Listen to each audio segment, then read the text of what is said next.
వాతావరణ మార్పులు ఎల్నినో ప్రభావంతో ఈ ఏడాది సాధారణం కంటే తక్కువ వర్షపాతం నమోదయ్యే అవకాశం ఉన్నందున రైతులు ప్రత్యామ్నాయ పంటల సాగుపై దృష్టి సారించాలని రాష్ట్ర మంత్రి తుమ్మల నాగేశ్వరరావు సూచించారు. ఖమ్మం కలెక్టరేట్లో మందిరంలో కలెక్టర్ దివాకర్, సిపి సునీల్ దత్, వైరా, సత్తుపల్లి ఎమ్మెల్యేలు రామదాస్ నాయక్, మట్టా రాగమయ్యి దయానంద్లతో కలిసి విలేకరుల సమావేశంలో నిర్వహించారు.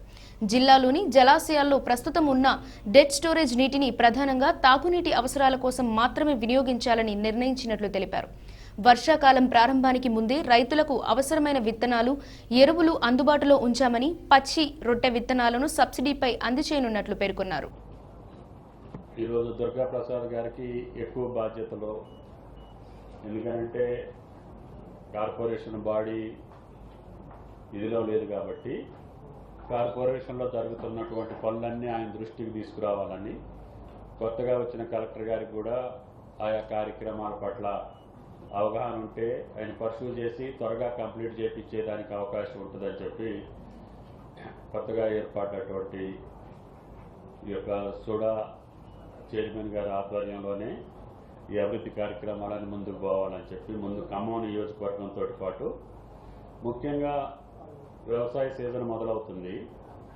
రాష్ట్ర వ్యాప్తంగా అనేక రకమైనటువంటి అపోహలు, సమాచారాలు, ఐఎండి కావచ్చు, వాతావరణ కేంద్రాలు కావచ్చు, శాస్త్రవేత్తలు కావచ్చు, పెద్దలందరూ ఈ సంవత్సరం వర్షపాతం అనుకున్నంతగా ఉండే అవకాశాలు తక్కువ అని చెప్పి పదే పదే మనకి అన్ని సంస్థల నుంచి సమాచారం వచ్చింది. కాబట్టి రాష్ట్ర వ్యాప్తంగా వ్యవసాయ ప్రణాళికకి సంబంధించి కంటింజెంట్ ప్లాన్ ఒకటి తయారు చేసుకోమని చెప్పి గౌరవ ముఖ్యమంత్రి గారు రాష్ట్ర ప్రభుత్వ పక్షాన అన్ని జిల్లా కలెక్టర్లతో పాటు అధికారులకి తెలియజేశాం. కాలనీ యొక్క పరిస్థితిని, ఇన్ఫర్మేషన్ని ఐఎండి తోటి పాటు వేరే సంస్థల నుంచి వచ్చినటువంటి పద్ధతులను కూడా రిజర్వాయర్లో ఉన్నటువంటి వాటర్ లెవెల్స్కి సంబంధించి ఈనాడైతే అన్నీ కూడా డెడ్ స్టోరేజీలోనే ఉన్నాయి.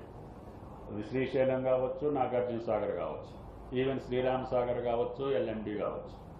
మేజర్ రిజర్వాయర్స్లో డ్రింకింగ్ వాటర్కి జూన్, జూలై వరకే అవకాశాలు ఉన్నాయి.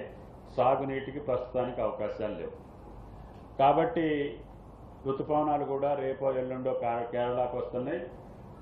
అకాలంగా మనకు కూడా కొన్ని వర్షాలు పడుతున్నాయి.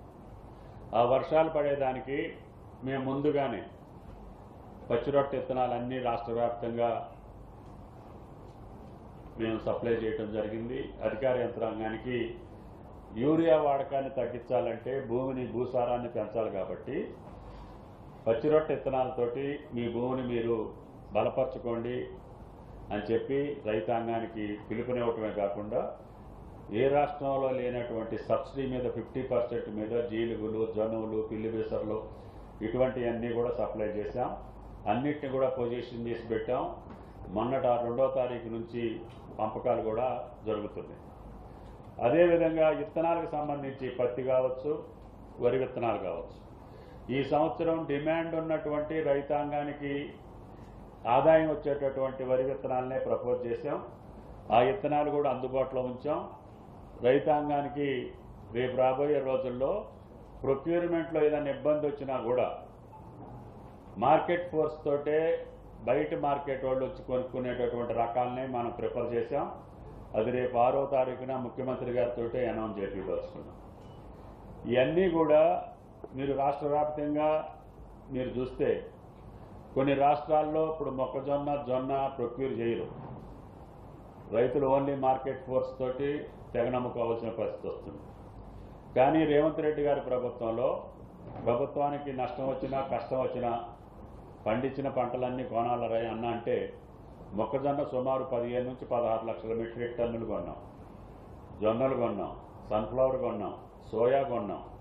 వరి అయితే నిన్నటికే 65 లక్షల టన్నులు అయింది. ఇంకొక 5-10 లక్షల టన్నులు వచ్చే అవకాశం కూడా ఉంది. తెలుగు రాష్ట్రాల్లో హమాలీలందరూ కూడా పశ్చిమ బెంగాల్ నుంచి, బీహార్ నుంచే రావాలి. కరెక్ట్గా మన హార్వెస్టింగ్ సీజన్లోనే వాళ్ళందరూ రాష్ట్రాలకు వెళ్ళిపోయారు. మన దగ్గర ఉన్నటువంటి లేబర్ ఆ పని చేయకపోవటం వలన లోడింగ్, అన్లోడింగ్ కూడా సమస్య వచ్చింది. అదే కాకుండా కేంద్రం వేర్ హౌసింగ్ ద్వారా గోడౌన్స్ యొక్క పరిమాణం పెంచకుండా, సంఖ్య పెంచకుండా కేవలం రాష్ట్ర ప్రభుత్వాల మీదనే భారం మోపటం వలన మనకున్నటువంటి వేర్ హౌసింగ్ కానీ మార్కెటింగ్ కానీ మన గోడౌన్ సప్లై సరిపోక పాత ధాన్యం పాత మొక్కజొన్నలే ఇంకా గోడౌన్లో ఉన్నాయి. ఇప్పుడు వచ్చిన కొత్త పంటని మళ్ళీ పెట్టుకోవాలనంటే మనం పక్క రాష్ట్రాల్లో ఆధారపడాల్సిన పరిస్థితి వచ్చింది. అయినా సరే 2-3 రోజులు ఆలస్యమైనా వీటన్ని సమస్యల్ని పరిష్కారం చేసుకుంటూనే కేంద్రం డీజిల్ ఇవ్వకపోయినా, లేదు ఎన్నికల వల్ల అమాలీలు రాకపోయినా, అనేక సమస్యలు ఎదురొడ్డి అకాల వర్షాలు కురిసినప్పటికీ కూడా తడిసిన ధాన్యంతో పాటు అన్ని పంటలను కొనుగోలు చేసి ఈసారి తెలంగాణ రైతాంగాన్ని కాపాడుకోగలిగాం. అదేవిధంగా భవిష్యత్తులో కూడా ఇటువంటి పరిస్థితుల్ని మీరు బేరీ చేసుకొని పంట మార్పిడి విధానానికి ముందే ఆలోచన చేయాలి. ఇంపోర్ట్ చేసుకునే పంటల్ని మనం ప్రమోట్ చేయాలని. ఇప్పుడు పప్పు ధాన్యాలు మనకు దిగుమతి చేసుకుంటున్నాం, పప్పు ధాన్యాలను ఎంటర్టైన్ చేయాలని. అదేవిధంగా నూనె గింజలు మనం ఇంపోర్ట్ చేసుకుంటున్నాం, దానికి ఇన్సెంటివ్ అన్న ఇచ్చే అవకాశం చూసి ఆలోచించి ఆ రైతులను ప్రోత్సహించాలని. కూరగాయలు కూడా బయట రాష్ట్రాల నుంచి తీసుకుంటున్నాం కాబట్టి కూరగాయలకు సంబంధించినటువంటి ఏరియాను కూడా గణనీయంగా పెంచాలని. ఈ రకంగా పంట మార్పిడి మీద తొలకరిలోనే ఒక రకమైనటువంటి కంటింజెంట్ ప్లాన్ వ్యవసాయ అధికారులు రైతాంగానికి తెలియజేయాలని చెప్పి ఈరోజు తొలకరికి ముందుగా ఈ జిల్లా సమావేశాన్ని జిల్లా కలెక్టర్ గారి ఆధ్వర్యంలో పెట్టుకున్నాం. నిన్ననే ముఖ్యమంత్రి గారు కూడా స్పష్టంగా అన్ని జిల్లా కలెక్టర్లకి ఈ యొక్క ఆదేశాలు ఇవ్వటం జరిగింది. కాబట్టి ఈ రాష్ట్రంలో పంట మార్పిడి విధానం అత్యవసరం. నీటికి సంబంధించి కూడా ఎలీనో వల్ల వర్షపాతం తక్కువైతే కూడా తక్కువ నీటితోటి పండేటటువంటి పంటల్ని మనం ముందుగానే ప్లాన్ చేసుకొని రైతాంగానికి అవగాహన కల్పించి దానికి సంబంధించినటువంటి విత్తనాలు కానీ దానికి సంబంధించినటువంటి అవగాహన కానీ కల్పించమని చెప్పి వ్యవసాయ శాఖ ద్వారా జిల్లా యంత్రాంగం మొత్తానికి అవగాహన కల్పించాలని చెప్పి ప్రయత్నం చేస్తున్నాం. విద్యుత్ శక్తి కూడా మనకి గ్యాస్ కావాల్సి వస్తుంది. సిఎన్జి వల్ల ఈ పవర్ ప్రాజెక్ట్స్ కూడా పవర్ ప్రొడక్షన్ కూడా తగ్గిపోయే పరిస్థితి ఉంది. ఈవెన్ కోల్ ప్రొడక్షన్ కూడా తగ్గిపోయే అవకాశం